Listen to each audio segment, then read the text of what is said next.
Bismillahirrahmanirrahim. Subhanallah wa bihamdihi subhanallahil azim. Astaghfirullahaladzim. Allahumma sholli ala sayyidina Muhammad wa ala ali sayyidina Muhammad sallallahu ala Muhammad. Assalamualaikum warahmatullahi wabarakatuh. Bismillahirrahmanirrahim. Alhamdulillahi rabbil alamin. Allahumma salli ala sayyidina Muhammadin wa ala alihi wa sahbihi ajma'in, amma ba'du.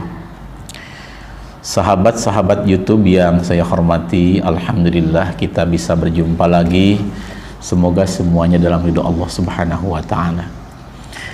Pada video kali ini insyaallah saya akan men-share sebuah ilmu dari bidang fiqih atau fan fikih, yaitu tentang wudhu.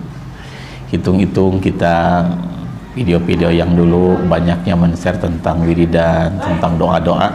Sekarang kita selang dulu dengan masalah ilmu fiqih.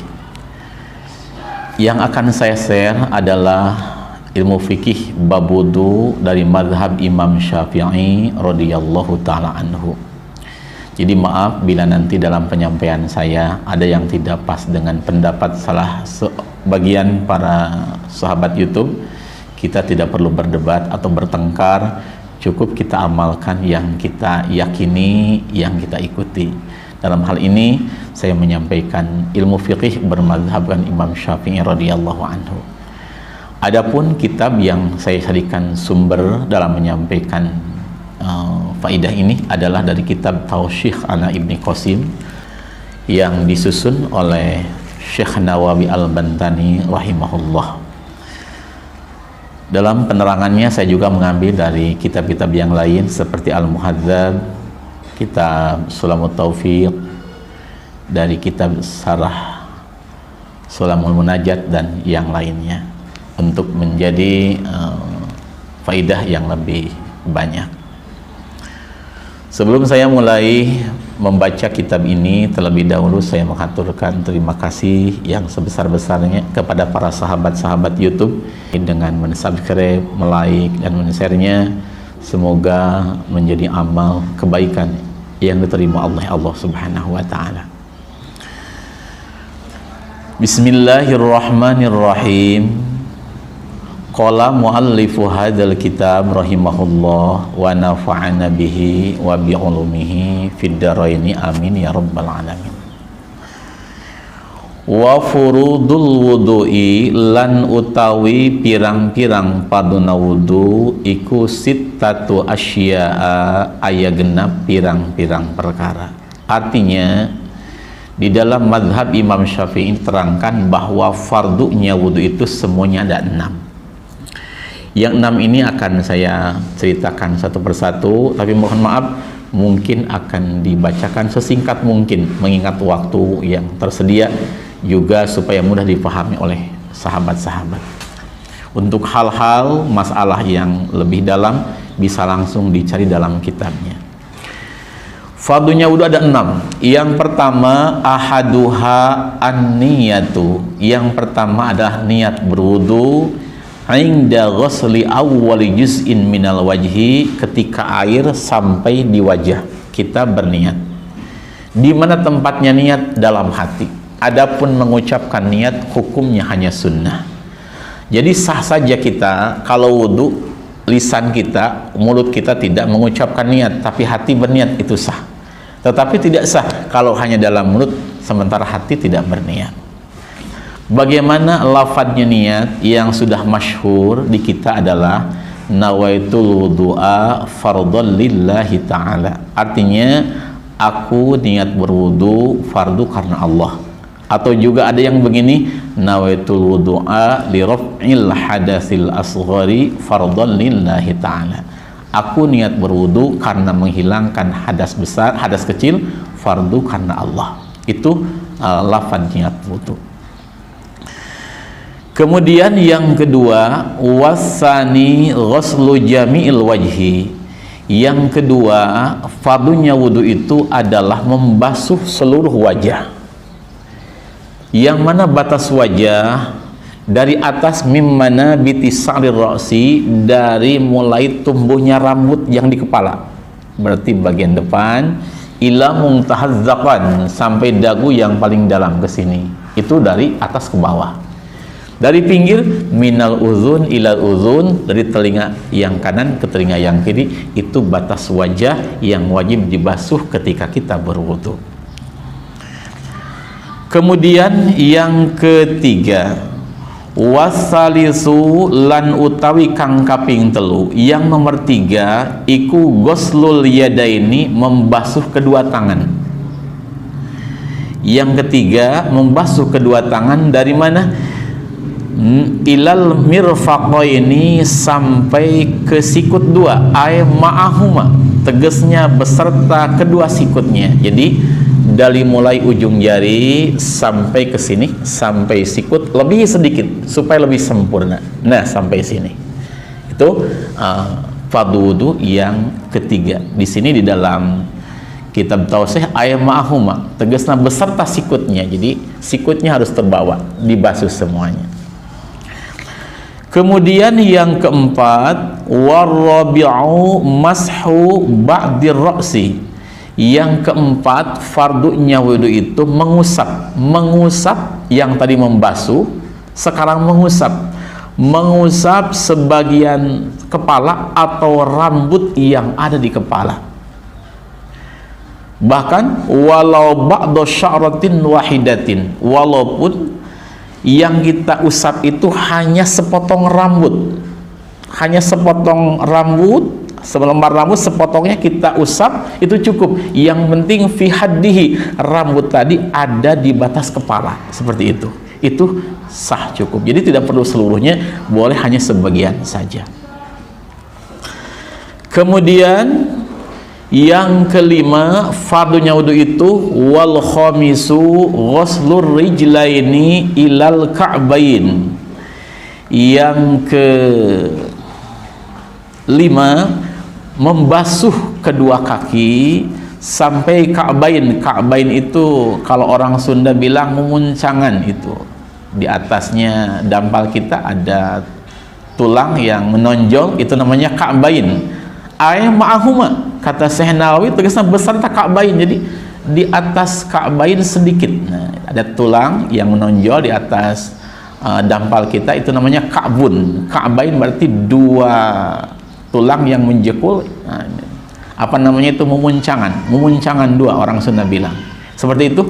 Nah, tapi ketika kita membasuh harus ma'ahuma, beserta ka'bainnya kita basuh. Itu fardunya wudu yang kelima.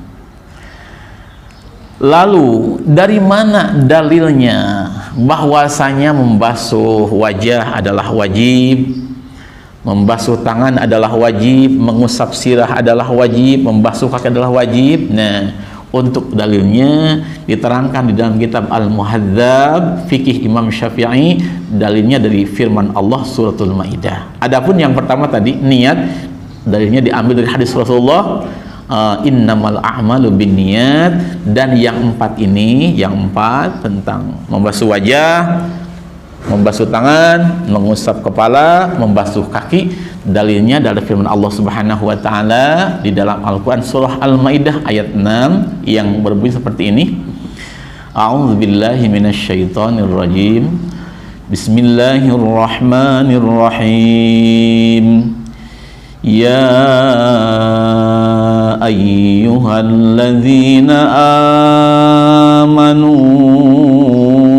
idza qumtum ilas shalah faghsilu wujuhakum wa aydiyakum ilal marafiq wamsahu biru'usikum wa arjulakum ilal ka'bain.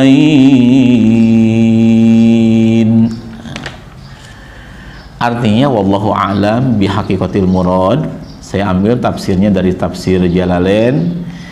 Ya ayyuhalladzina amanu, wahai orang-orang yang beriman, idza kumtum, di mana ngadeg aranjeun kabeh. Maksudnya ay aradtum al qiyama ila shalah, andaikan kalian semua mengharapkan mau melakukan sholat, akan melakukan sholat, wa antum hale ari aranjeun kabeh iku muhditsun hadas kabeh, sementara kalian semua dalam keadaan hadas, tidak punya wudu.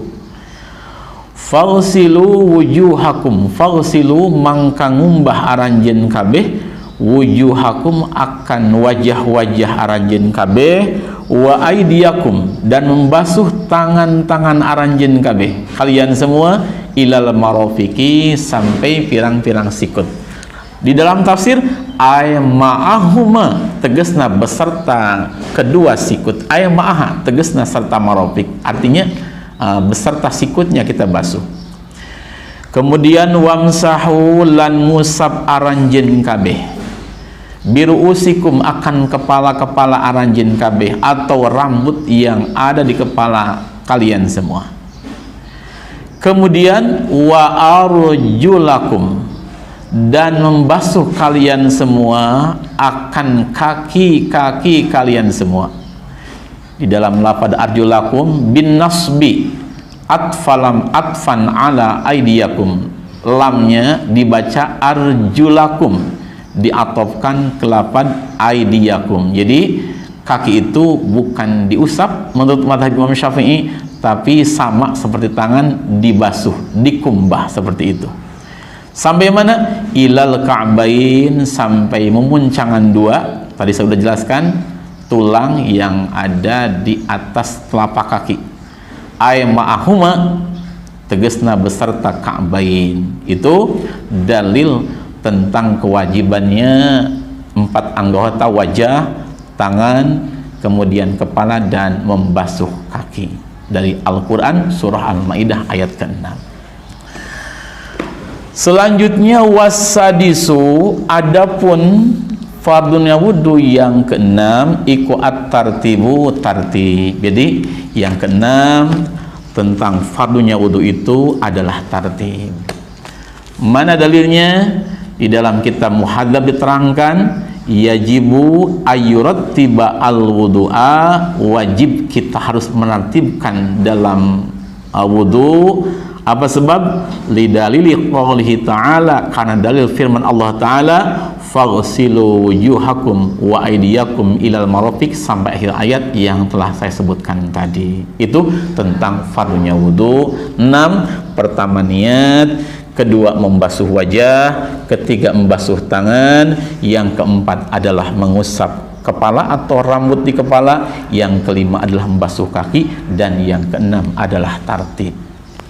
Adapun hukumnya mengusap telinga itu adalah sunnah, nanti akan dijelaskan di dalam sunnah-sunnahnya wudu.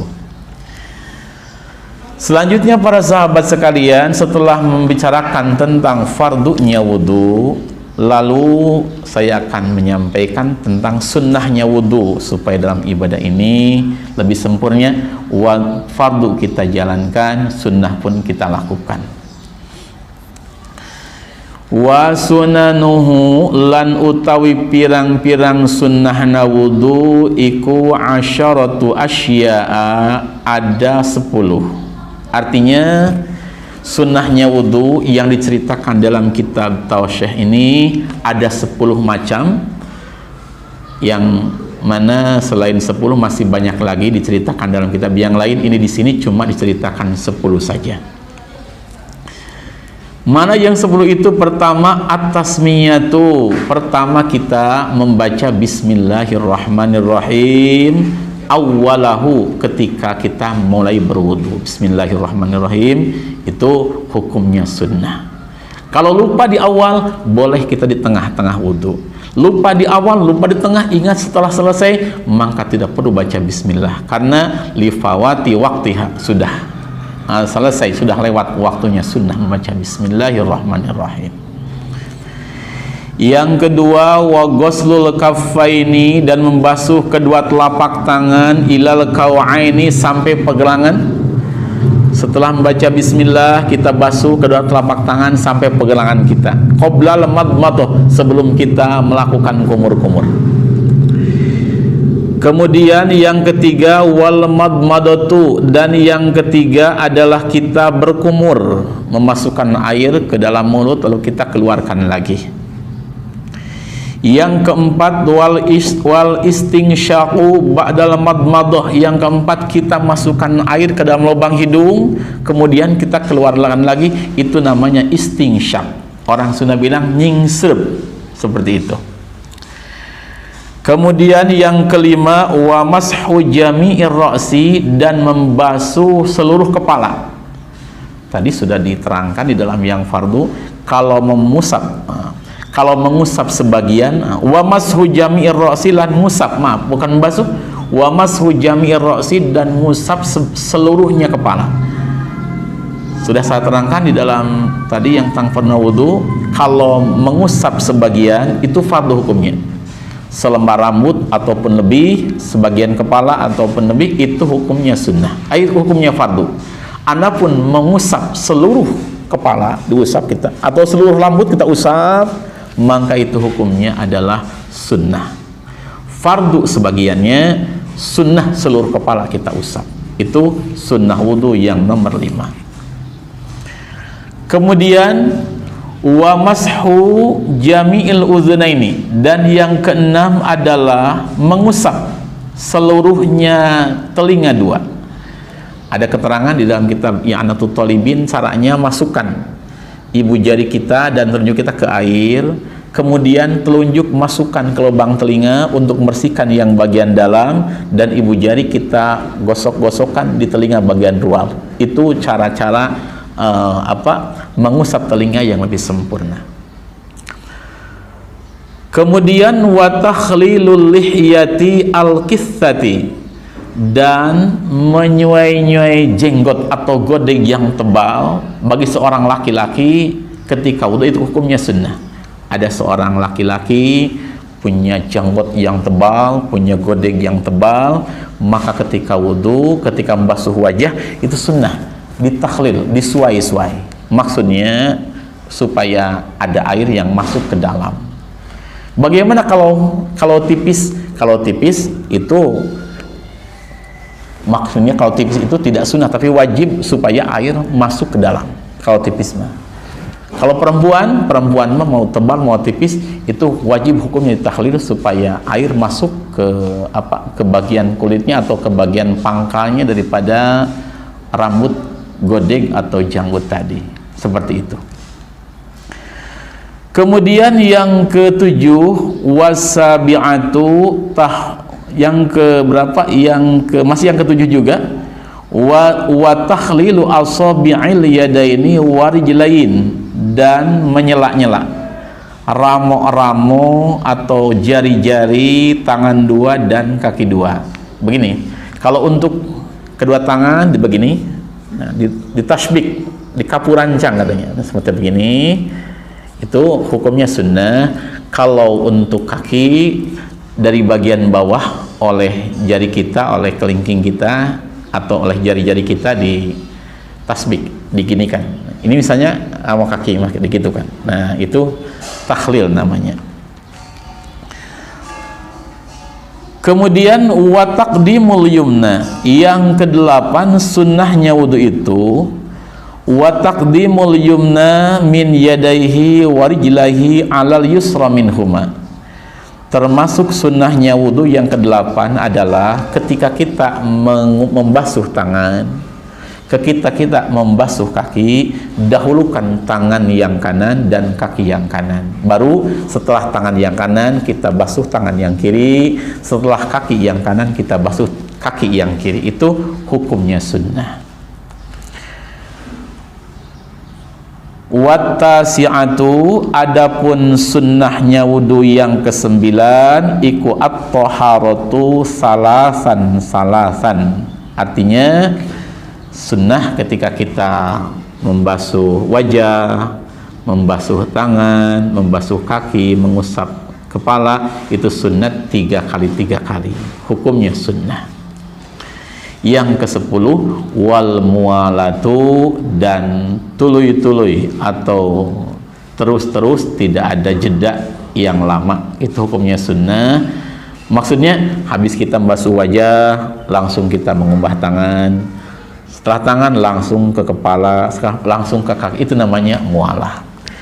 Kalau begini bagaimana sehabis kita membasuh wajah tiba-tiba ada telepon, kita terima telepon dulu, ada umpama 10 menit telepon baru kita membasuh tangan, itu sah saja asalkan kita jangan melakukan hal yang membatalkan wudhu. Sah saja dari wajah langsung habis angkat telepon kita ke tangan, itu sah saja, tetapi tidak ada sunnah mualah di sana.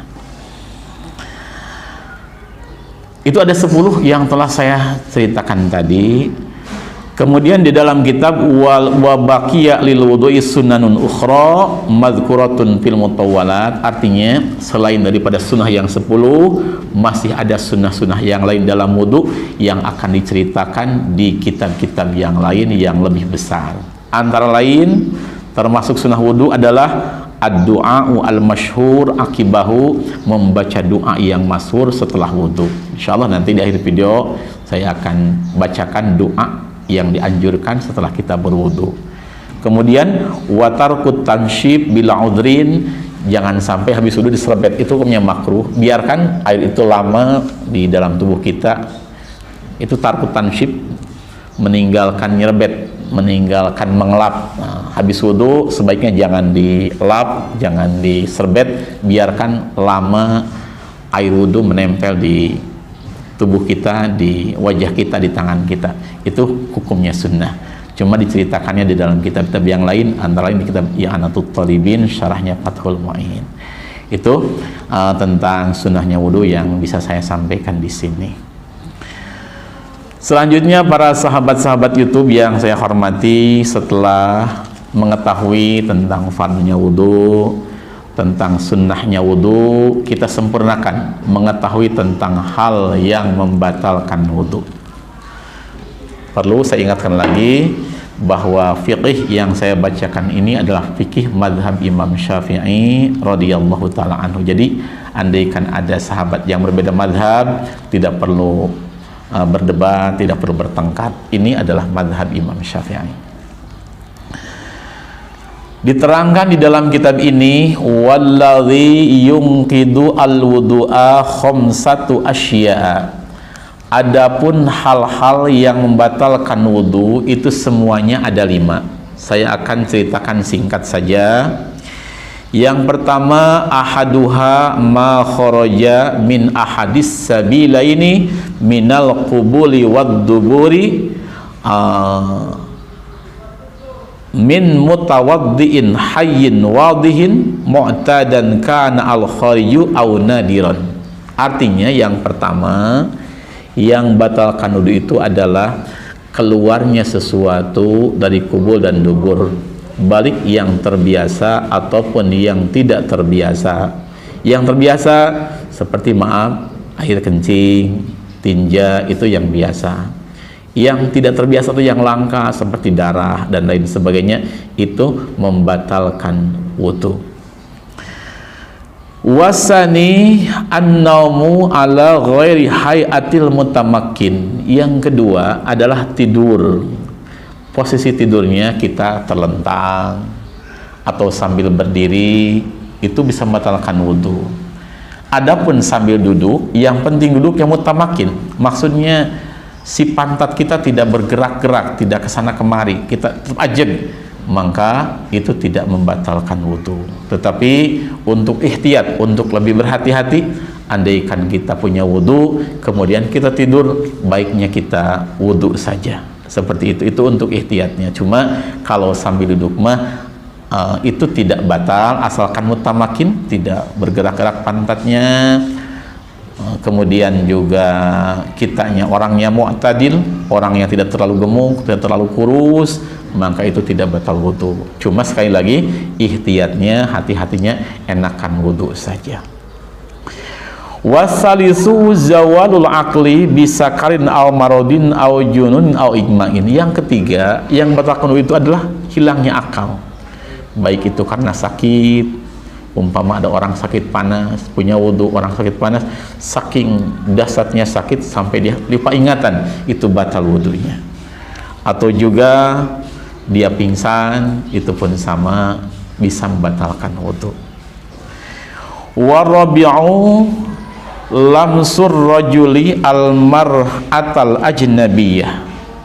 Di dalam satu ibarat bertemunya dua kulit antara laki-laki dan perempuan, balagha haddas syahwah, yang keduanya sudah mencapai had syahwat, itu membatalkan. Laisa bainahuma mahramun bila hailin. Jadi bertemunya kulit antara laki-laki dan perempuan dengan catatan, satu, bukan mahram, yang kedua sudah mencapai had syahwat keduanya, yang ketiga tidak ada halang-halang, tidak ada hail, hijab, halang, itu bisa membatalkan. Contoh, ada laki-laki bersalaman dengan seorang perempuan, keduanya sudah mencapai had syahwat. Maaf, bukan balik, ini had syahwat. Diterangkan di dalam kitab Syarah Sulamut Taufiq di halaman ke 21, qala Syekhuna Yusuf As-Sambalawin rahimahullah, fa idza balaghal waladu sab'a sinina fa innahu yunkidu bittifaqin dzakaron kan aw unsa. Kata Syekh Yusuf Sambalawin, laki-laki atau perempuan yang sudah berumur 7 tahun maka itu sudah mencapai had syahwat. Jadi ada anak 7 tahun laki-laki, ada anak 7 tahun perempuan, bertemu kulit, punya wudu, maka batal wudunya. Ada bapak-bapak, seorang pengajar ngaji di madrasah umpama punya anak didik, anak perempuan umurnya 7 tahun, kemudian bersalaman, maka batal wudunya, si anak tadi batal, si bapak tadi batal. Atau ada ustazah menguruk ngaji, menguruk pelajaran agama kepada anak didiknya, anak laki-laki umurnya 7 tahun, bersalaman dengan dia, bukan mahram, tidak ada hail, tidak ada penghalang, maka itu pun batal, wudu keduanya batal. Seperti itu. Jadi kadang-kadang sudah ada yang salah paham, dikira kalau masih SD tidak membatalkan, padahal di sini bukan baligh 15 tahun atau 9 tahun yang sudah ini, bukan. Di sini mah andaikan laki-laki atau perempuan sudah sampai had syahwat. Had syahwat itu kata Syekh Yusuf Sambalawin umur 7 tahun. Bahkan ada yang menyatakan dari 6 tahun. Maka itu kalau bertemu kulit dengan lain jenis, bukan mahram, tidak ada hail, maka itu membatalkan wudu. Untuk masalah mahram ada diterangkan di dalam kitab Syarah Sulamil Munajat di halaman 10, jumlahnya ada 22. Tentang mahram itu nanti dijelaskan lain kali, terlalu panjang kalau disampaikan di sini. Kemudian para sahabat-sahabat sekalian, itu berarti yang membatalkan wudhu tadi sudah disampaikan. Yang keempat adalah bertemunya kulit laki-laki dan perempuan. Kemudian yang kelima, wal khamisu massu farjil adami bi batnil kaffi wa massu halqati duburi. Artinya yang kelima yang batalkan wudhu itu adalah meraba farjinya adami. Adami itu berarti kita manusia menggunakan telapak tangan, baik itu min nafsihi al ghairihi, balik dari diri kita sendiri ataupun punya orang lain. Contoh dari kita sendiri, maaf, ini kita laki-laki misalnya, tiba-tiba zakar kita gatal, kita garuk pakai ini batni namanya, yang putih ini batni, dalamnya telapak tangan, kita garuk tanpa ada penghalang, maka itu membatalkan, batal wudu kita. Kalau pakai ini bukan batni, zuhri, tonggongnya, tidak apa-apa, tidak batal. Pakai ini tidak membatalkan, namanya hirfi, pinggir, kita gatal, pakai ini digelang, itu tidak apa-apa, tidak batal. Min nafsihi au ghairihi, atau dari orang lain, seperti maaf, ibu-ibu punya wudu, tiba-tiba anaknya misalnya buang air kecil, kemudian oleh sang ibu tadi dicewokin, dibersihin, si kemaluan putranya itu teraba oleh sang ibu, maka wudu ibu itu menjadi batal. Itu min ghairihi, dari farjinya orang lain. Wa massu halqati duburi, kemudian mengusap dubur, bagian tengah dubur kita raba, maka kita batal wudu. Itu hal-hal yang batalkan wudu.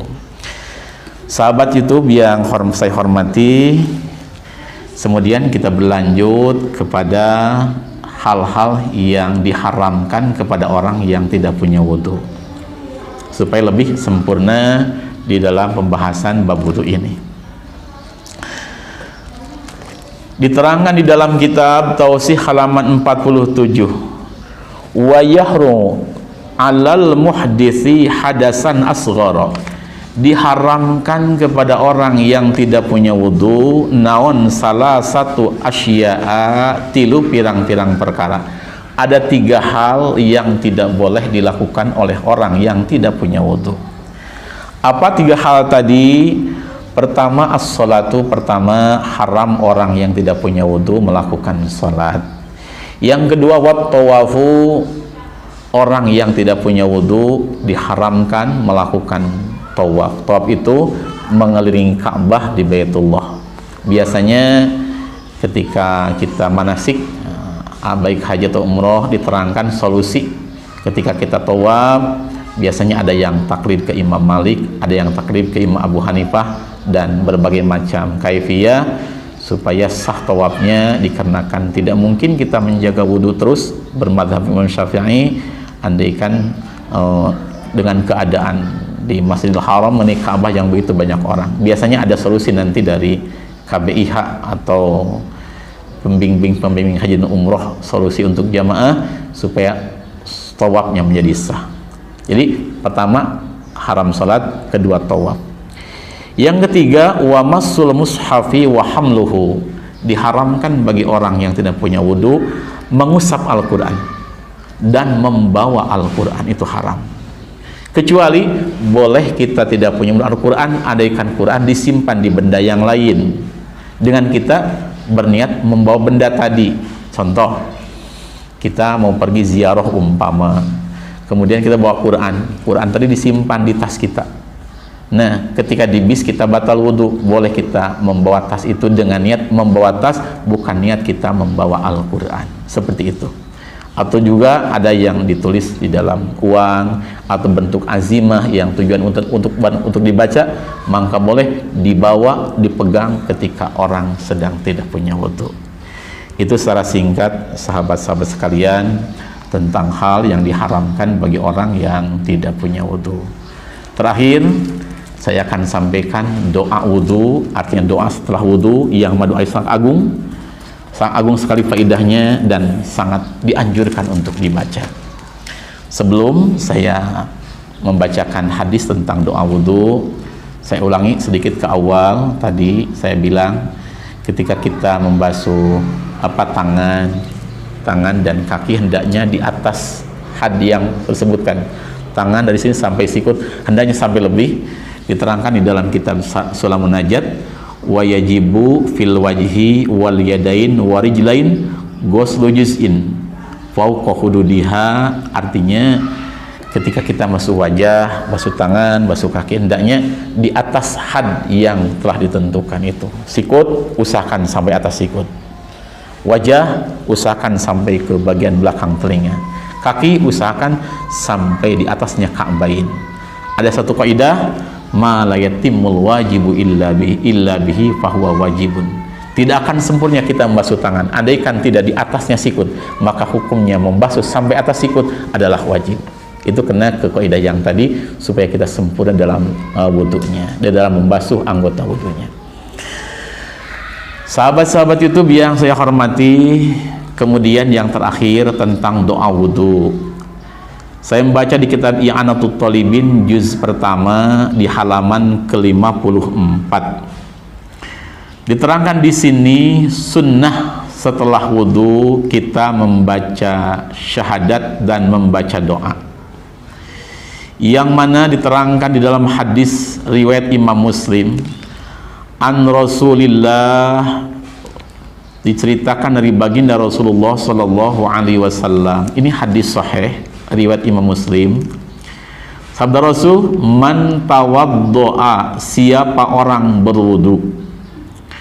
Setelah itu faqala, lalu orang tadi membaca asyhadu alla ilaha illallah wahdahu la syarikalah wa asyhadu anna muhammadan abduhu wa rasuluh. Maka balasannya sabda Rasul, futihat lahu abwabul jannatis samaniyah, putihat mangka dibukakeun lahu pikeun si jalmi naon abwabul jannati pirang-pirang pintu surga, sifatna jannah as-samaniyatun 8, yadkhulu min ayyiha syaa, dia disuruh masuk oleh Allah dari pintu mana saja yang dia kehendaki. Artinya sabda Rasul, siapa orang yang setelah wudu membaca doa ini, asyhadu alla ilaha illallah wahdahu la syarikalah wa asyhadu anna muhammadan abduhu wa rasuluh, maka balasan dari Allah, Allah akan bukakan 8 pintu surga untuk orang tadi. Yadkhulu min ayyiha syaa, orang tadi dipersilahkan untuk masuk dari pintu mana saja yang dia kehendaki. Wa zada at-Tirmidzi, Allahumma ij'alni minat tawwabin waj'alni minal mutatahhirin. Dalam hadis riwayat Imam At-Tirmidzi ada tambahan, setelah membaca yang tadi, membaca doa ini, Allahumma ij'alni minat tawwabin waj'alni minal mutatahhirin. Supaya lebih sempurna artinya begini, asyhadu, saya bersaksi, alla ilaha illallah, bahwa tidak ada Tuhan yang hak disembah melainkan Allah, wahdahu la syarikalah, Allah hanya satu, tidak ada yang menyertai Allah, wa asyhadu anna muhammadan, saya bersaksi bahwasanya baginda Muhammad itu iku abduhu wa rasuluh, abid dan rasulnya Allah. Allahumma wahidat Allah, ij'alni, semoga engkau menjadikan aku minat tawwabin, dari kelompok orang-orang yang bertaubat, waj'alni, dan semoga engkau menjadikan aku minal mutatahhirin, dari orang-orang yang bersuci. Nah, itu seperti itu maknanya. Cara mengamalkannya, cara membacanya, fayaqulu mustaqbilan lil qiblah, bacalah doa yang tadi sambil menghadap kiblat. Rafi'an yadaihi, angkat kedua tangan, wa basarahu, dan mata pun diangkat, ilas samai, menghadap ke langit.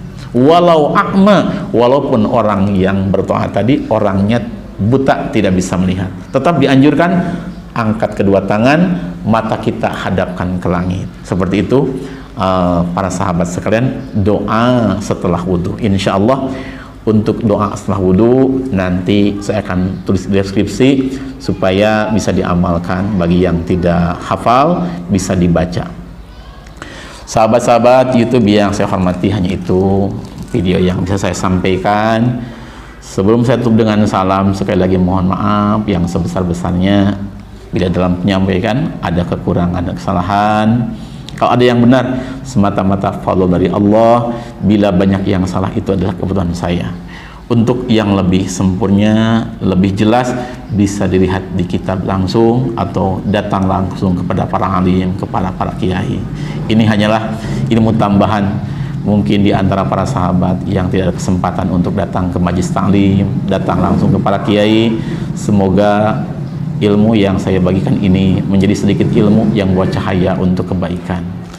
Mari kita tutup dengan doa kafatul majlis. Bismillahirrahmanirrahim. Subhanakallahumma bihamdik, asyhadu an la ilaha illa anta, astaghfiruka wa atubu ilaik. Afwan minkum. Assalamualaikum warahmatullahi wabarakatuh.